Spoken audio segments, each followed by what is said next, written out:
What is going on, everybody? Welcome to the video. My name is Lethal, and today I'm going to show you the best settings for Modern Warfare 3. Now, this is day one, so things could change. However, this is going to be the best settings for PC/console. There's a few settings that console players have that PC don't, so you can adjust those on your own, like safe area.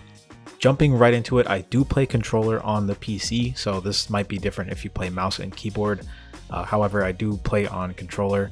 So if we go over to controller, here's my settings. I do use tactical layout. I used to use bumper jumper tactical, so I would use the left bumper to jump, but I did get a controller from Power A from Amazon. It's some really cheap, like $30 controller that has two paddles on the back. So I just mapped one to be the A button, so now I can use a paddle to jump.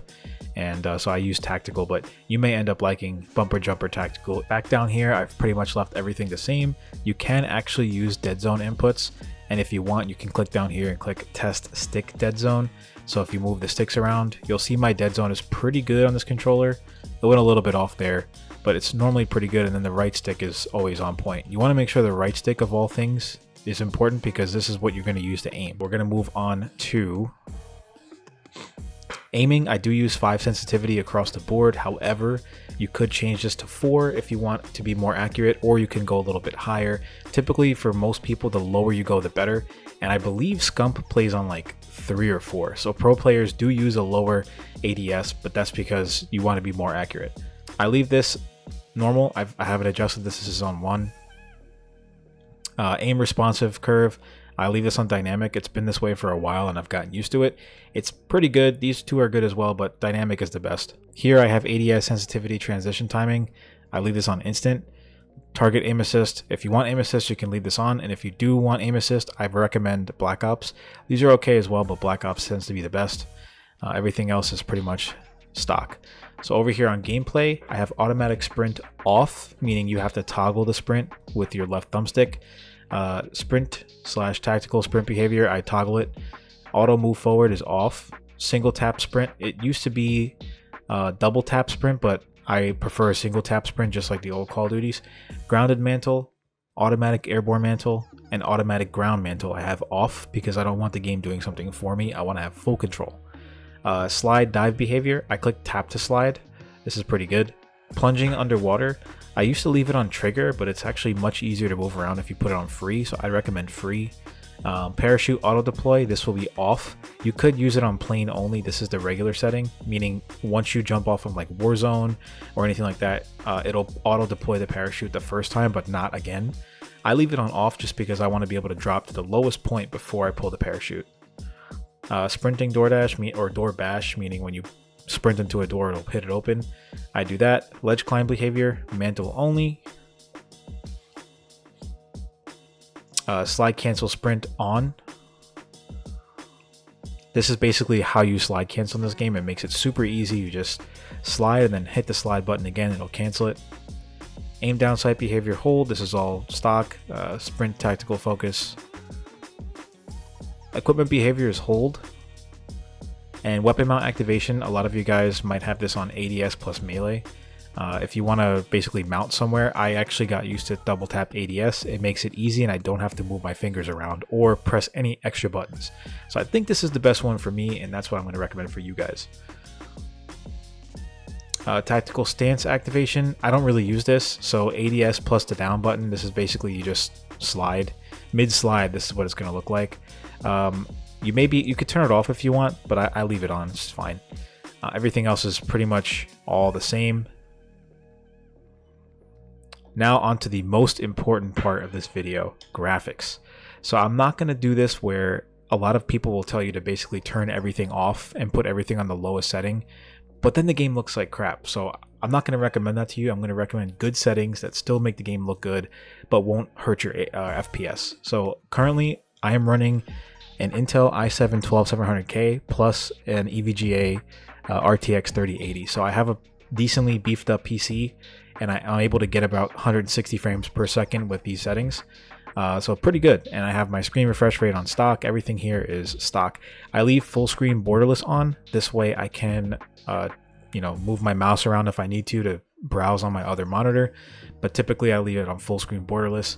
If you don't want to use a second monitor for your PC while you're playing a game, you can just put this on full screen exclusive. Moving down here, aspect ratio is automatic. Restart shaders preloading, I leave that alone. Display gamma, that's fine. Brightness, I leave it on around 57. This is pretty good. It doesn't make the game too bright, but you can see farther away, and it does brighten up the game enough. So I leave it on 57. Constrain game to mouse window, no, I turn this off. NVIDIA Reflex low latency. Sometimes you could try this with on plus boost, but I leave it just on. On plus boost is going to be good if you have a beefed up graphics card. Eco mode preset, I just leave this on custom. So here we go. VSync, I have this off. VSync menus, I have this off. I noticed a frame drop when I use VSync. It limits your frames, so I turn this off. Custom frame rate, I just have it on unlimited. Focus mode, I put it on 90. High dynamic range, I turn this off.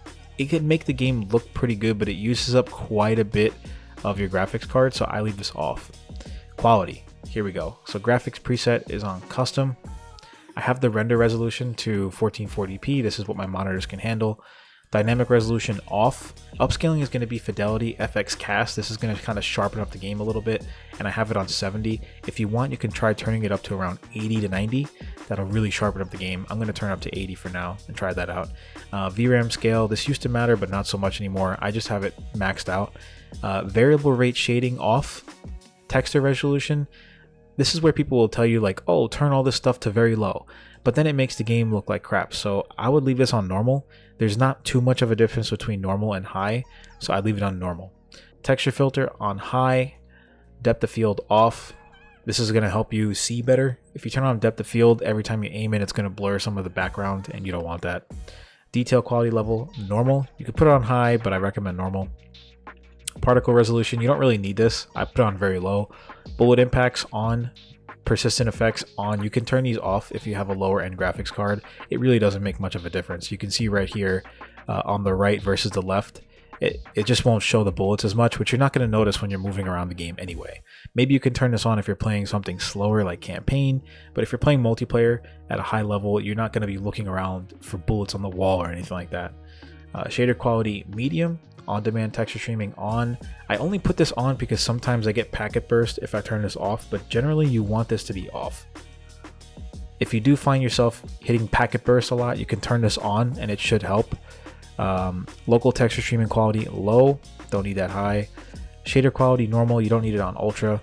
You don't really notice the shaders too much, but normal and high are pretty good. I leave it on normal. Screen space shadows low. Ambient occlusion off. Screen space reflections off. You won't really notice these at all whatsoever. Again, like right here in this picture you see on the left, that's with it off. You're not going to really notice much in the puddles anyway, but you could turn it on if you really want to. Static reflection quality low. Tessellation off. Terrain memory max. You could lower this if you want, but I leave it on max. It doesn't make too much of a difference, but I like using this for Warzone, so I do put it on max. Volumetric quality low. Deferred physics quality low. Weather grid volumes and water quality off. You don't really notice these anyway, so there's no point in leaving them on or ultra.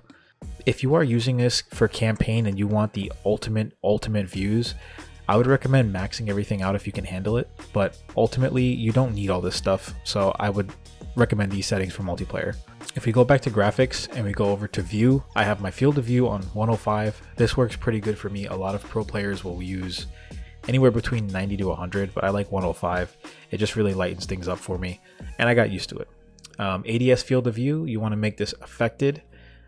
Weapons field of view, you want to make this wide. Third person field of view, you want to max this out as well, make it as wide as possible. And vehicle field of view, you want wide. This is just going to allow you to see the most things in front of you. This is pretty simple for the camera stuff. This has pretty much been the same for years. Motion blur for both off, film grain nothing. You want to turn these down to least. For first and third person camera movement. Third person ADS, just leave that and it's fine. Spectator camera, game perspective, I leave that stock. Inverted flashbang, I prefer off. There's no point in having that on. And that's pretty much it, man. If you guys want the audio settings, you can adjust these yourself. I have this set up for like my recording and stuff like that. And then in here you also have push to talk, which I use for PC. This way I'm not talking in game chat when I'm in Discord. And then there's also proximity chat in here as well. So that's pretty much it. Everything else is all stock in here. That's going to do it for today's video, guys. If you did enjoy, if this video helped you out, leave a thumbs up down below and comment what is your favorite part about Modern Warfare 3, because I am absolutely loving this game. Thanks for watching today's video, and I will see you guys in the next one. Peace.